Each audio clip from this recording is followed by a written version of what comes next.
গত ৩রা নভেম্বর সন্ধ্যা গুলশানে বিএনপি চেয়ারপারসনের কার্যালয়ে মহাসচিব মির্জা ফখরুল ইসলাম আলমগীরের একটি সংবাদ সম্মেলন হল।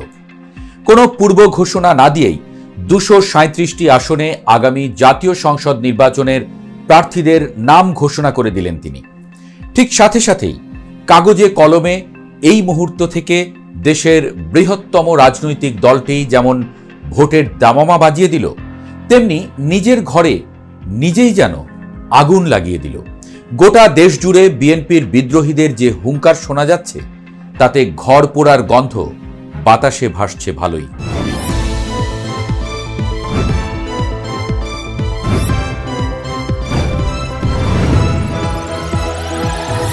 নোয়াখালীর হাতিয়ায় ব্যাপক সংঘর্ষ, হাটহাজারী মাদারীপুরের টায়ার জ্বালিয়ে রাস্তা অবরোধ এবং বিক্ষোভ।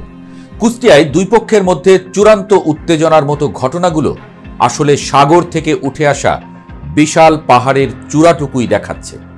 এর গভীরে কোন্দলের ফাটল যে আরো চওড়া হচ্ছে, তার খানিকটা এরই মধ্যে টের পেয়েছেন বিএনপির শীর্ষ নেতৃত্ব।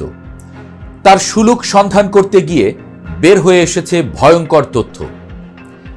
অর্ধশতাধিক আসনে প্রকাশ্যে কোন্দলের চিত্র দেখা গেলেও ভেতরে ধিকি ধিকি আগুন জ্বলছে আরও অন্তত শতাধিক আসনে। বিএনপির শীর্ষ নেতৃত্ব প্রার্থী বাছাইয়ে তাই নতুন করে জরিপ করার উদ্যোগ গ্রহণ করেছে। বিরোধপূর্ণ আসনগুলোতে আবারও হবে খোঁজখবর। জরিপে যে ফলাফল আসবে তার ভিত্তিতে সিদ্ধান্ত নেবেন শীর্ষ নেতৃত্ব। এই প্রক্রিয়ায় প্রায় অর্ধশত আসনে পরিবর্তন আসতে পারে বলে দলীয় সূত্র দাবি করেছে। ক্ষোভ প্রশমনে এরই মধ্যে সম্ভাব্য বিদ্রোহী প্রার্থীদের ঢাকায় ডেকে কথা বলছেন শীর্ষ নেতারা। দেয়া হচ্ছে নানা ধরনের আশ্বাস এবং টোপ। এমনকি বিএনপির শীর্ষ নেতাদের বলতে শোনা গেছে, বর্তমান প্রার্থীদের তালিকাই চূড়ান্ত তালিকা নয়। কোনো এলাকায় পরিবর্তন দরকার মনে করলে অবশ্যই তা করা হবে। কিন্তু এমন আশ্বাসবাণীর পরও শান্ত হবার কোনো লক্ষণ নেই বিএনপির বিদ্রোহী প্রার্থীদের। এই যেমন শনিবার বিকেলেই নোয়াখালী ৬ হাতিয়া আসনে বিএনপি নেতা ফজলুল আজিমের সমর্থকদের সঙ্গে দলীয় সংসদ সদস্য প্রার্থী মাহবুবুর রহমান শামীমের সমর্থকদের পাল্টাপাল্টি হামলা, ধাওয়া এবং ইটপাটকেল নিক্ষেপের ঘটনা ঘটেছে। এতে আহত হয়েছেন অন্তত ১৫ জন। টাঙ্গাইল ১ আসনের মধুপুরে একই ধরনের ঘটনা ঘটেছে, আহত হয়েছেন বেশ কয়েকজন। এমন সব ঘটনায় দিশাহীন অবস্থা বিএনপির।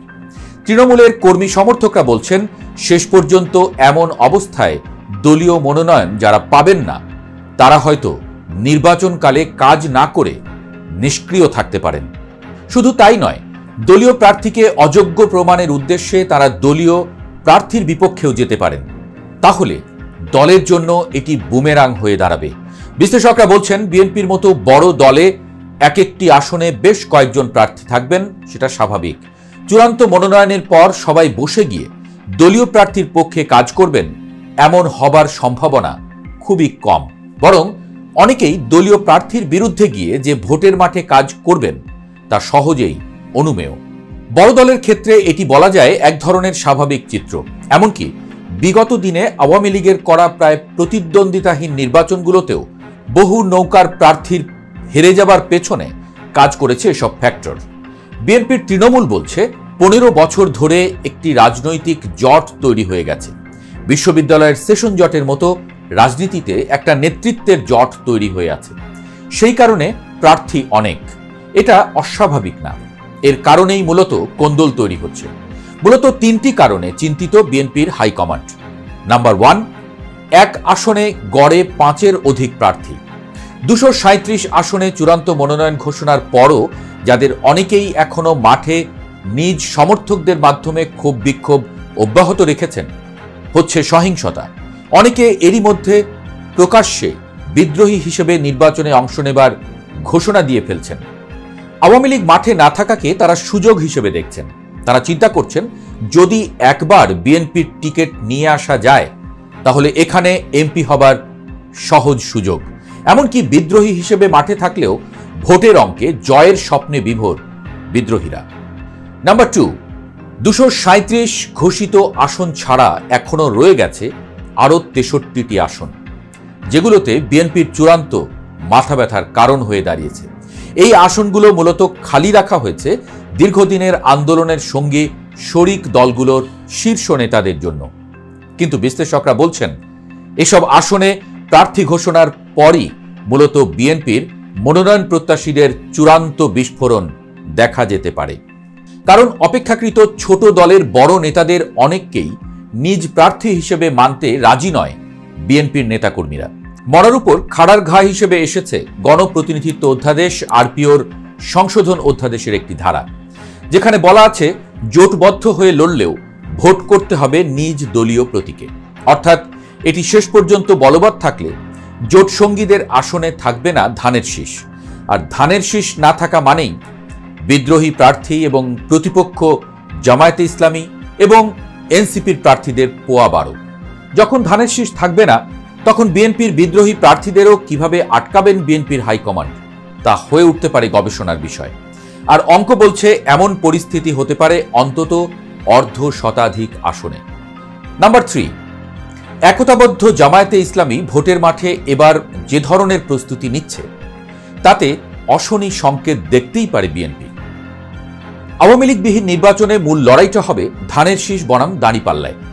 সেখানে কোন্দলে বিপর্যস্ত বিএনপির বিপরীতে একতাবদ্ধ জামায়াতে ইসলামী। এরই মধ্যে সম্ভাব্য প্রার্থীদের বেছে আরও আগেভাগে মাঠে নেমে পড়েছে দাঁড়িপাল্লার প্রার্থীরা। কিন্তু কোথাও প্রার্থিতা নিয়ে প্রকাশ্যে তাদের মধ্যে দ্বন্দ্ব দেখা যায়নি বা বিরোধ তৈরি হয়নি। যেখানে বিএনপির প্রার্থীদের সমর্থকরা একে অপরের উপরে ঝাঁপিয়ে পড়ছে, সেখানে জামায়াতের কর্মী সমর্থকরা সুশৃঙ্খলভাবে দলীয় প্রার্থীর পক্ষে কাজ করে যাচ্ছেন। ভোটের বাক্সে এর প্রতিফলন হলে বিএনপির রাশিতে শনির প্রভাব দেখা দিতে পারে, তা বলাই বাহুল্য।